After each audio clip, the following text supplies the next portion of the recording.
066, 27,000. Skate. 2, thank 2.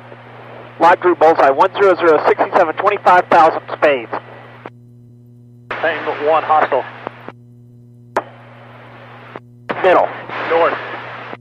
Understand, crank north. Affirmative. Martha. World War I, they had many airplanes. They had more time. You know, you'd see an airplane 10 miles away, it'd take you 20 minutes to get there. Now, a lot of times when you see an airplane, he's already launched his weapon at you. At a mile away, a MiG-21 is a dot.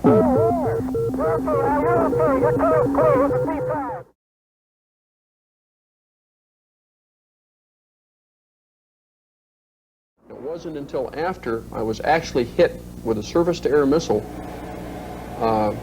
that fear really set in, and that bubble, they say an ace or someone that flies in a lot of combat or something wears a white scarf and walks around with his chest out.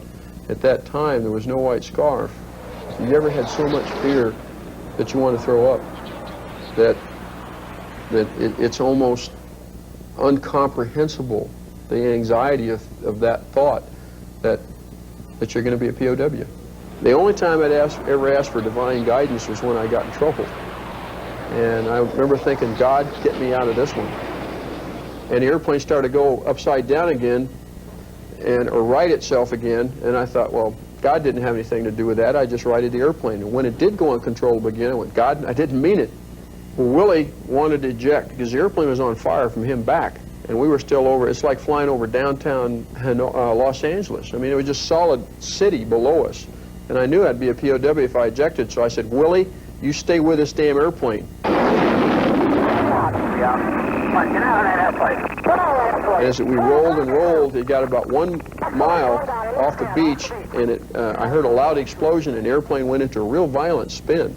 And I'd see land and water and land and water, and I'd see wind blows from ocean to land. If I eject here, I'm still going to be a POW. So I said, Willie, stay with me. I'm going to try and get this thing 1 more mile off the beach. And our controls were nothing here. I didn't know it. It had blown my whole tail off. I had no controls left at all.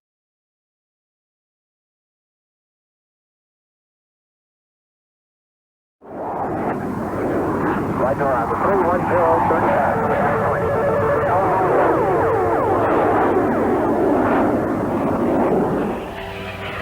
I just got through breaking from 36 SAMs that were fired at us over Quang Lang Airfield. And as I came out of a SAM break, just trying to get out of the area, I saw 2 MiG-21s at treetop level exiting the target. One was about 500 feet, the other one was about 800 feet stepped up like this, and I was doing about 650 knots at treetop level. And as I came up behind the one MiG-21, Willie said he's locked. He had a little look up, and just as I fired the missile, and the missile came off the side, he went into looked like about an 8G turn, and you could just see the vapor trails turning off of his wings. I did an aileron roll, and then brought my nose back to him, and just as he dropped his wing, I shot my second missile.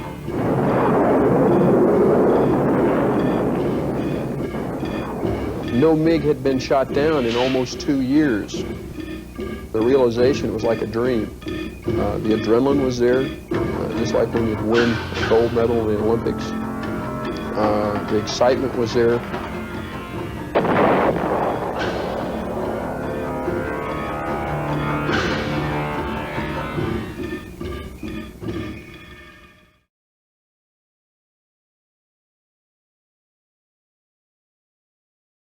They had a party, all the skippers were there, all the people in the celebration, and then someone walked up to me and says, "Hey Duke, what's it like to kill somebody else?" And that was the first time that it really hit me square in the face. Matter of fact, I left the party, and it bothered me so much. I went to my room by myself. It still brings a lot of pain. And I had to seek the help of a chaplain. I couldn't go to my fellow fighter pilots because that wasn't macho. I couldn't go to my commanding officer because I thought he'd worry about me in combat after that. So I went to the only person that I thought I could, and I went to the chaplain. He told the skipper in the long run, and I told the skipper that I could do the same thing over again, but it just bothered me a little more than I thought it would.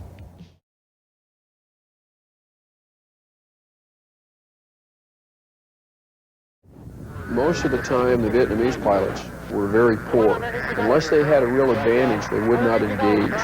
Colonel Toon flew all three aircraft, the MiG-17, 19, and 21. He had 13 American kills to his credit. Just the fact that he had shot so many of our airplanes down, we wanted to eliminate him. We didn't go out looking for him every time. You always would hope that you would run up against him to meet him so you could eliminate him. And on 10 May 1972, when there were 22 MiGs and 6 F-4s turning and burning over the skies of Vietnam, we decided just to get out of Dodge at that time, hauling toward the Gulf of Tonkin. You can see the water up ahead of us heading east, and that's where I saw a single MiG coming at me. My exact comment to Willie, watch this, Willie, and I'm going to scare the blank out of this Gomer.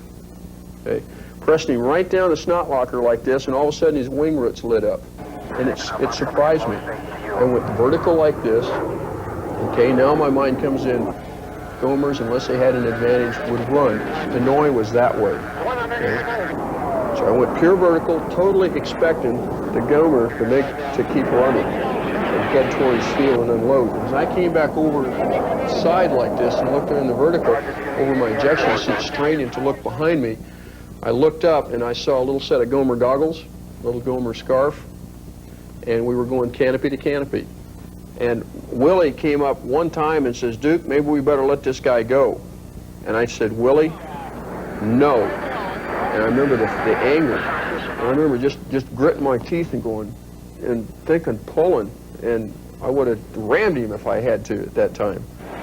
Came into a third time on a head-on maneuver like this, only this time, for some reason, I think every time I'd out-zoomed him in this vertical pull. He pulled his nose up first, nice and easy, trying to save the G and energy. Well, when he pulled his nose and looking at a place like this, I came back to idle, put out the speed brakes and dropped my flaps. And what it looked like was something like, just really put on the G here to end up slide in behind him. But now I'd misjudged, and I ended up about 600-700 feet behind him. I mean, I'm looking right up from here to the wall at him. And I can't shoot him with a Sidewinder missile. It's in min range. Okay? At those airspeeds, he has got the advantage even though he's out in front.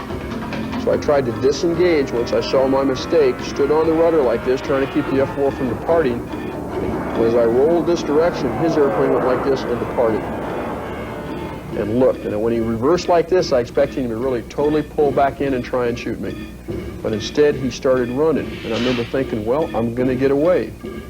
And then he went a little farther, and I thought, well, if you're going to run, I'm not going to. So I reversed, used just rudder, unloaded the airplane, got a Sidewinder towed, shot, and a little piece came off the airplane. When I pulled off of him, the relief that came from it, it's almost like being reborn.